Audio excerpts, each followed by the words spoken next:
अस्सलामु अलैकुम वरहमतुल्लाहि वबरकातुहू।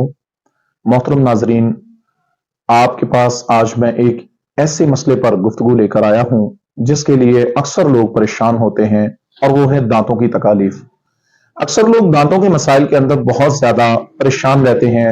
मिसाल के तौर पर दांत का दर्द, दाढ़ का दर्द, और इसी तरह मसूड़ों से खून का आना, और मुंह से बदबू का आना, और इसी तरह दांतों की खोड़ जो सुराख हो जाते हैं दांतों के अंदर। इन इस तकलीफ की वजह से बहुत सारे मसाइल जो हैं वो सामने आते हैं। और बंदा किसी महफिल में बैठा हो, किसी से गुफ्तगू कर रहा हो और मुंह से स्मेल आए तो लोग अच्छा नहीं समझते, और इसके असरात बहुत बुरे होते हैं।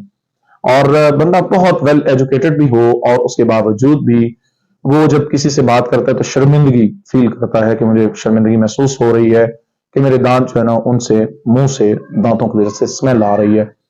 और बहुत सारे लोग ऐसे होते हैं जिनके यानी वेल एजुकेटेड और वेल ड्रेस होने के बावजूद भी उनसे जब स्मेल आती है तो उनका इंप्रेशन बहुत गलत पड़ता है।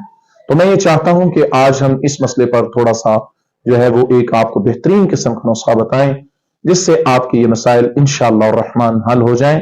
और हमारे नाजरीन को अगर अल्लाह न खास्ता किसी को दांतों से खून आ रहा है, मसूड़ों में से खून आ रहा है, या मांसखोरा है, यानी दांत अपना आप छोड़ चुके हुए हैं और स्किन के फॉल्ट हैं, लिहाजा इसमें एक बहुत ही आसान सा हल है।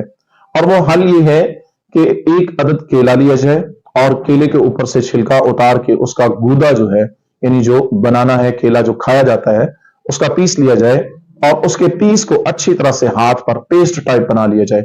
अल्लाह ताला ने इसमें कुदरती तौर पर कैल्शियम फ्लोराइड रखा है, आयरन रखा है, और इसको इसके अंदर अल्लाह ने खुशबू बहुत प्यारी रखी है कि अगर उसकी पेस्ट बनाकर हम ब्रश के साथ अच्छे तरीके से दांतों को साफ करें और इतने खूबसूरत अंदाज में वो नीट एंड क्लीन होंगे, चमक जाएंगे और बहुत ही अच्छा रिस्पॉन्स देंगे। मुंह से जो स्मेल आती है वो स्मेल भी खत्म हो जाएगी। अगर मुंह से दांतों से कोई खून आता है वो भी ठीक हो जाएगा। और इसका सबसे जो अच्छा बेनिफिट दे रही है वो चीज ये है कि यानी पेस्ट के तौर पर अगर हम इसको इस्तेमाल करते हैं तो हमारे मुंह में अगर दाने हैं, हमारे मुंह में अगर दाने निकल जाते हैं, जैसे अक्सर मुंह में छाले हो जाते हैं किसी रीजन से, और छाले होना जो है वो एक स्टमक के खराब होने की मेन अलामत होती है। जब हमारा स्टमक खराब होता है तो मुंह में छाले आ जाते हैं और जुबान पर भी अक्सर जुबान पर भी दाने या छाले निकल आते हैं। तो इसका इलाज भी अल्हम्दुलिल्लाह सुम्मा अल्हम्दुलिल्लाह इसी में है कि अगर हम केले की पेस्ट बना लें और उसको अच्छी तरह से उससे दांतों को साफ करें, इंशाअल्लाह रहमान हमारे दांत नीट एंड क्लीन, खूबसूरत, बेहतरीन हो जाएंगे।